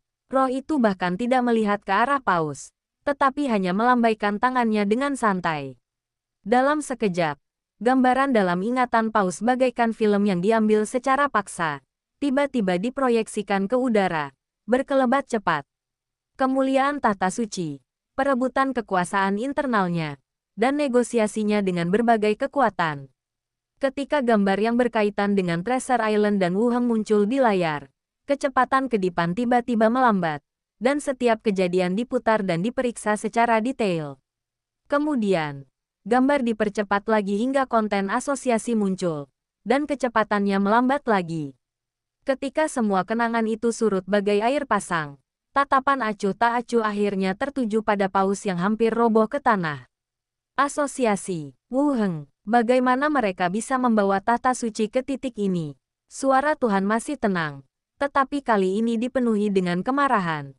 Alih-alih marah atas kerugian yang ditimbulkan Wu Heng terhadap tahta suci, lebih menyebalkan lagi bahwa beberapa kekuatan sekuler berani mengesampingkan tahta suci dan menantang keagungan Tuhan.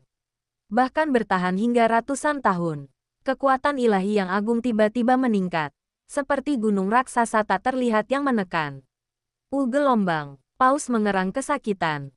Tubuhnya tiba-tiba jatuh ke bawah, dan tulang-tulangnya berderit karena beban yang berat. Batu bata suci yang keras di bawah kakinya retak lapis demi lapis, dan retakan seperti jaring laba-laba menyebar dengan liar. Detik berikutnya, api suci putih yang berkobar menyembur dari bawah kakinya tanpa peringatan dan langsung melahapnya dalam. Sekejap, gelombang, teriakan melengking itu menggema di seluruh gereja, membuat semua umat beriman dan uskup yang tergeletak di tanah ketakutan. Mereka tak sanggup mengangkat kepala menghadapi keperkasaan dewata itu, dan yang dapat mereka dengar hanyalah suara derak api dan suara mengerikan daging hangus dan terkelupas, serta mencium bau busuk yang memuakkan. Api terus berkobar, dan sosok paus terpelintir dan hangus terbakar. Ia menahan rasa sakit yang luar biasa, tetapi tidak bisa pingsan atau mati. Sesaat kemudian, suara agung itu terdengar dengan nada bosan. Lupakan saja. Setelah masalah ini selesai, kembalilah dan terima hukumanmu. Begitu kata-kata itu terucap, api tiba-tiba padam. Sesosok tubuh hangus, hampir tak dapat dikenali sebagai manusia, jatuh ke tanah dengan suara gedebuk, mengeluarkan gumpalan asap hijau. Sang paus, yang tampak seperti mayat hangus, mengerahkan sisa tenaganya dan mengeluarkan suara serak dengan pita suaranya yang terpelintir. Aku akan menaati sang peramal, dan akan menerima hukuman. Bersiaplah untuk menghancurkan para dewa dan menghancurkan agama-agama. Sekaranglah saatnya untuk memurnikan dunia ini sepenuhnya. Dewa itu berbisik dengan acuh tak acuh, dan sosoknya menghilang dengan tenang dalam cahaya tak berujung seperti gelembung di bawah sinar matahari. Hanya menyisakan keheningan di aula dan mayat hangus yang berlutut. Markas Besar Asosiasi. Ruang pertemuan pemimpin. Suasananya hikmat, pedang keadilan. Hadrai duduk di kursi utama. Tatapan tajamnya menyapu orang-orang di bawah, lalu tertuju pada perwakilan agama Vatikan. Pembisik rahasia baru saja menyampaikan informasi terbaru. Kata Hadarai dengan suara pelan. Telah dipastikan bahwa mantan pemimpin Gereja Suci 12 Surga sebenarnya adalah Uskup Agung klan vampir asli, Gereja Suci Kelabu. Ada bukti kuat bahwa ia telah dipromosikan menjadi pahlawan dan merencanakan serangan terhadap beberapa gereja penting di Vatikan. Vatikan harus sangat waspada terhadap masalah ini. Perwakilan agama itu mengangguk sedikit dengan ekspresi kosong. Saya akan segera melaporkan masalah ini ke Gereja Suci. Hadarai menatapnya tajam lalu mengganti topik, membawa diskusi kembali ke perselisihan antara kedua belah pihak. Apakah kuil suci masih belum memberikan jawaban yang jelas mengenai Pulau Harta Karun? Perwakilan agama itu masih menggelengkan kepalanya. Belum. Apakah Anda sudah berinisiatif untuk berkomunikasi dengan Gereja Suci? Menyatakan keinginan asosiasi untuk hidup berdampingan secara damai antara kedua belah pihak. Tanya Hadarai, dengan nada mendesak yang nyaris tak terdengar. Tokoh agama itu terdiam sejenak, lalu berkata perlahan, saya telah menyampaikan pikiran Anda dengan sejujurnya. Hadarai mendesah dan sedikit mencondongkan tubuh ke depan. Mengingat situasi saat ini, perdamaian adalah solusi terbaik bagi kedua belah pihak. Terlebih lagi, teknologi yang dikuasai Treasure Island akan sangat bermanfaat bagi kuil suci dan semua umat beriman. Komunikasi, pengobatan, persalinan, manfaat nyata ini, bukankah sepadan? Oh, kau juga sangat menghormatinya. Sebuah suara hampa dan acuh tak acuh tiba-tiba menyela kata-kata Hadarai. Semua orang di ruang konferensi tiba-tiba membeku, seolah dibekukan oleh es tak kasat mata. Di tengah ruang konferensi, ruangannya sedikit terdistorsi, dan sesosok yang dikelilingi oleh cahaya ilahi yang tak berujung muncul tanpa peringatan. Tak ada fitur wajah yang jelas, hanya cahaya cemerlang yang mustahil dilihat langsung. Tekanan luar biasa langsung memenuhi seluruh ruangan, Udara membeku, hukum meratap, dan aliran energi di tubuh semua orang menjadi sangat lambat. Tubuh perwakilan agama itu bergetar hebat. Aura suci dari sumber yang sama langsung membuatnya memahami sesuatu. Hampir secara naluriah, ia berdiri, bersujud, dan berteriak dengan suara gemetar. Selamat datang di Bapa Suci. Siapa kau? Hadarai menahan gemetar jiwanya dan bertanya dengan suara tegas. Tetapi hatinya sudah bergejolak dan dugaan mengerikan muncul tak terkendali. Sang Dewa mengabaikan para perwakilan agama yang bersujud dan dengan tenang duduk di kursi kosong di sebelah Hadarai. Tatapan acuh tak acuhnya menyapu seluruh hadirin. Akhirnya tertuju pada Hadarai. Kaitkan saja jari Anda dengan santai. Di atas kepala Hadarai, pengalaman masa lalu, kenangan, dan bahkan pikiran yang mendalam diproyeksikan tak terkendali ke udara seperti gambar yang diputar secara paksa. Gambar-gambar itu bergerak dengan kecepatan tinggi, dan hanya melambat ketika menyangkut informasi tentang tata suci. Wuheng, De. Kelompok yang didirikan oleh segelintir pahlawan berani menggulingkan gereja. Suara roh suci itu tidak menunjukkan emosi apapun. Hanya tatapan acuh tak acuh, seolah-olah sedang memandang rendah seekor semut. Para elf, sepertinya mereka sudah terlalu lama berdamai, dan mereka punya terlalu banyak pahlawan. Sebelum dia selesai berbicara, Sang Dewa menjentikkan jarinya pelan. Tidak ada ledakan yang menggemparkan bumi, tidak ada energi cemerlang yang cemerlang. Di bawah tatapan ngeri semua orang di ruang konferensi, Hadarai, pemimpin asosiasi dan pedang keadilan, pahlawan elf yang kuat ini, langsung roboh. Bersama baju zirahnya, aksesoris sihirnya, bahkan jiwanya, hanya dalam sekejap mata, bagai coretan pensil yang dihapus penghapus, semuanya langsung runtuh dan lenyap tanpa jejak. Bahkan tidak ada jejak abu atau satupun fluktuasi energi yang tertinggal. Monster sialan gelombang, mata pemimpin kurcaci itu merah padam dan ia murka. Ia memegang kapak perang di tangannya dan hendak menerkam. Akan tetapi, dia tetap tidak bisa meninggalkan tempat duduknya. Tatapan Dewa bahkan tidak benar-benar tertuju padanya. Tubuh agung tetua kurcaci itu, bersama kapak perang di tangannya, hancur dan musnah dalam sekejap, lenyap bersama dengan Hadarai. Pemimpin masyarakat Hongwen, seorang peri yang terkenal karena ketenangan dan kebijaksanaannya. Mantra yang hendak ia padatkan dibatalkan secara paksa. Dia duduk kaku di kursi. Pupil matanya mengecil dan keringat dingin mengucur dari dahinya. Ini bukanlah kekuatan yang dapat dilawan oleh para pahlawan. Dalam menghadapi kekuatan yang tidak dapat dipahami seperti itu, tindakan apapun akan merusak diri sendiri. Segala sesuatu yang tercatat dalam buku sejarah para elf adalah benar. Sepertinya gereja mengalah. Tatapan Dewa seolah nyata, menyapu sisa pahlawan elf pucat dan perwakilan vampir yang tegang. Ini telah menumbuhkan kesombongan yang tak semestinya di antara kalian. Pandangannya tertuju pada perwakilan vampir itu sejenak. Detik berikutnya, wakil vampir itu bahkan tidak dapat berteriak sebelum ia juga berubah menjadi partikel paling dasar dan menghilang menuju ketiadaan. Di ruang konferensi, hanya tersisa pemimpin masyarakat Hongwen dan wakil tahta suci yang berdiri dengan hormat di sampingnya. Hanya kau yang tersisa. Apa kau tidak berencana melakukan sesuatu untuk asosiasi-mu? Jantung pemimpin masyarakat Hongwen hampir copot dari dadanya. Ia menelan ludah, dan rasa takut serta akal sehat yang besar bergulat dengan liar. Ia melirik kursi kosong di sebelahnya, lalu ke sosok agung yang menatapnya dengan acuh tak acuh. Akhirnya, ia membungkuk dalam-dalam dengan sikap paling rendah hati. Salam. Salam bagi Tuhan Allah. Bagus sekali. Suara Dewa yang acuh tak acuh terdengar. Mulai sekarang, asosiasi akan memimpin pembersihan semua gereja-gereja Lingki di benua ini. Sedangkan Wuheng, aku akan menghadapinya secara pribadi. Setelah jeda sejenak, ia melanjutkan. Juga, pemberitahuan untuk semua ras. Para pahlawan yang ada harus tunduk kepada gereja dalam jangka waktu tertentu. Kegagalan untuk melakukannya akan berakibat pada nasib mereka. Pemimpin masyarakat Hongwen bergidik, menundukkan kepalanya dalam-dalam, dan berkata dengan suara datar dan patuh, "Ya, aku akan mematuhi sang peramal." Ketika dia mengumpulkan keberanian untuk mengangkat kepalanya lagi, sosok cemerlang yang putus asa di tengah ruang konferensi telah menghilang sehening kemunculannya.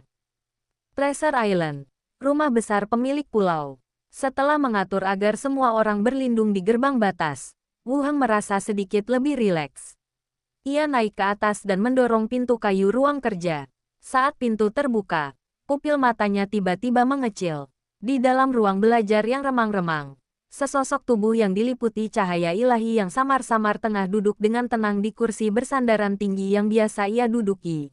Dengan santai membolak-balik buku di rak buku yang berjudul Koleksi Detektif Sang Detektif Agung. Cahaya ilahi akan membakar hantu-hantu di sekitarnya dan mendorong mereka mundur. Terlalu jauh untuk didekati. Kapan kamu datang? Baik aku maupun hantu itu berada pada level 20. Namun aku bahkan tidak menyadarinya. Hati Wu Heng dipenuhi rasa khawatir. Dan itu hampir merupakan reaksi naluriah. Dan kekuatan sihir di sekelilingnya langsung mendidih. Desir-desir gelombang. Uap air itu langsung mengembun dan berubah menjadi anak panah air yang sangat tajam dan tak terhitung jumlahnya. Melesat ke arah tamu tak diundang di depan bagai badai. Pada saat yang sama, beberapa saluran air yang terkompresi melilit satu sama lain. Akan tetapi, semua keajaiban yang dibanggakannya meleleh dan menghilang secara diam-diam saat bersentuhan dengan cahaya suci yang mengelilinginya. Beginikah caramu memperlakukan tamu? Dewa-dewa agama Lingqi. Pihak lain mencibir. Jantung Wu Heng berdebar kencang. Dan ia segera mengangkat tangannya untuk menghentikan hantu yang ingin menerkamnya. Matanya tertuju pada pihak lain. Dan pikirannya bekerja cepat. Mencari peluang untuk bertahan hidup. Apakah Anda orang di balik Vatikan? Sepertinya kau tidak sepenuhnya tidak siap. Sang Dewa menutup buku di tangannya dan dengan santai meletakkannya. Wajahnya, yang diselimuti cahaya, tampak menoleh ke arah Wu Heng. Aku telah mengamati semua yang telah kau lakukan, dan aku yakin kau memiliki bakat yang tak terduga. Sekarang, aku akan memberimu kesempatan untuk bertahan hidup. Bagaimana menurutmu? Oh, kesempatan apa? Wu Heng menegangkan otot-ototnya dan diam-diam bersiap untuk bertarung. Sederhana saja, bergabunglah dengan Vatikan. Aku bisa menjadikanmu paus di dunia ini, yang akan memerintah otoritas keagamaan dunia. Tuhan, berbicara dengan semacam kebanggaan yang penuh belas kasihan. Semua pahlawan asosiasi kini telah tunduk kepada Vatikan. Kemudian, kau akan menjadi pemimpin mereka. Ini bukan kerugian bagimu, melainkan perolehan otoritas sejati. Menjadikan diri Anda paus. Kalimat ini sungguh di luar dugaan Wu Heng. Dia telah mensimulasikan beberapa skenario pertemuan dengan Tuhan, Vatikan dalam pikirannya. Tetapi dia tidak pernah menyangka akan ada skenario seperti itu. Dan kedengarannya dia tidak terlalu peduli dengan fakta bahwa dia telah membunuh begitu banyak paus dan pahlawan. Kedengarannya, seperti khayalan belaka. Wu Heng menyipitkan matanya sedikit. Pada saat yang sama, dia dapat dengan jelas merasakan kekuatan ilahi pihak lain yang seperti lautan bintang yang luas. Jika saya dapat menundanya beberapa bulan lagi, apakah saya juga akan memperoleh kekuatan ini? Tentu saja, sang dewa tampak terkekeh. Dan dengan lambaian tangannya, sebuah gulungan yang memancarkan aura kuno terbang keluar dari cahaya ilahi. Terbentang di hadapan Wu Heng dengan desiran, dan melayang di udara. Tanda tangani. Jabatan paus adalah milikmu. Ada teks suci yang sangat kuno pada gulungan itu. Tetapi detik berikutnya, dengan bantuan panel sistem Wu Heng, makna teks itu langsung dianalisis secara menyeluruh. Selain rune suci yang rumit, kekuatan inti gulungan itu juga terungkap. Kesadaran subjektif penanda tangan akan sepenuhnya terdistorsi, dan ia tidak akan dapat memiliki pikiran negatif apapun tentang imannya. Emosinya akan dilucuti dan diubah menjadi kesetiaan mutlak terhadap imannya. Kontrak perbudakan agama. Mata Wu Heng langsung berubah dingin. Dewa di dekatnya tampaknya langsung merasakan perubahan suasana hatinya yang drastis. Cahaya di sekelilingnya tiba-tiba menjadi lebih terang, dan suaranya menjadi sedingin es. Apakah kau punya pilihan lain? Wu Heng tidak mengatakan apa-apa. Dan cahaya dari susunan teleportasi tiba-tiba menyala di bawah kakinya. Namun, begitu susunan teleportasi itu muncul, susunan itu hancur berkeping-keping seperti kaca yang rapuh. Lalu, tekanan yang luar biasa itu langsung memenjarakannya di tempat, dan tekanan yang amat besar hampir menghancurkan tulang-tulangnya. Sepertinya kau benar-benar pemberontak yang tak terjinakkan, kata dewa dengan sedikit penyesalan. Ia perlahan bangkit dari kursinya yang bersandaran tinggi dan melangkah maju 2 langkah. Aku ingin melihat bagaimana kau menciptakan alat-alat menarik itu. Dia menunjuk ringan ke arah dahi Wu Heng. Ledakan. Wu Heng hanya merasa seolah-olah ada kekuatan tak terlihat yang menghantam lautan spiritualnya. Penghalang mental hancur seketika bagaikan kertas. Rasa sakit yang hebat menjalar ke seluruh jiwanya. Dan serpihan-serpihan ingatan yang tak terhitung jumlahnya diekstraksi dan dilucuti secara tak terkendali. Terpancar ke udara bagai lentera yang berputar. Hari-hari menjadi mahasiswa. Mencari pekerjaan setelah lulus. Mendapatkan kunci perunggu. Wabah zombie yang tiba-tiba bergabung dengan guild, berjuang hingga menjadi pahlawan, dan bagaimana menggunakan pengetahuan dari dunia lain untuk menyebarkan keyakinan dan mengembangkan kekuatan. Sang dewa masih berdiri diam. Meskipun wajahnya tak terlihat jelas, cahaya ilahi yang sedikit berfluktuasi di sekelilingnya dengan jelas menyampaikan keterkejutan dan keheranannya saat itu. Jadi, itu ras manusia dari negeri yang hilang itu. Sungguh penemuan yang tak terduga. Tiba-tiba terdengar nada terkejut dalam suara, Tuhan. Sialan, Wu Heng meraung. Dan tiba-tiba rune merah menyala muncul di tubuhnya, menutupi seluruh tubuhnya. Dia berjuang untuk melepaskan diri dari tekanan itu. Auranya meledak, dan tanah di bawah kakinya retak inci demi inci. Membunuh. Tetesan air yang sangat terkompresi yang tak terhitung jumlahnya muncul lagi. Mengalir keluar seperti badai logam. Langsung merobek perabotan dan rak buku di ruang kerja menjadi berkeping-keping. Pasir, kerikil, dan serpihan kayu memenuhi udara, dan asap serta debu mengepul di mana-mana. Di bawah perlindungan serangan dari segala arah, sosok Wu Heng berkelebat, dan dia tiba-tiba muncul di belakang dewa melalui teleportasi jarak pendek. Tombak perunggu itu mengerahkan segenap kekuatannya dan menebas ke arah cahaya suci yang menyilaukan. Dentang. Ledakan. Tombak itu bertabrakan hebat dengan cahaya suci, menimbulkan ledakan memekakkan telinga. Perisai cahaya ilahi yang tampaknya tak terkalahkan sebenarnya berfluktuasi hebat di bawah serangan ini. Dan 2 atau 3 lingkaran cahaya di lapisan terluar meledak seperti pecahan kaca.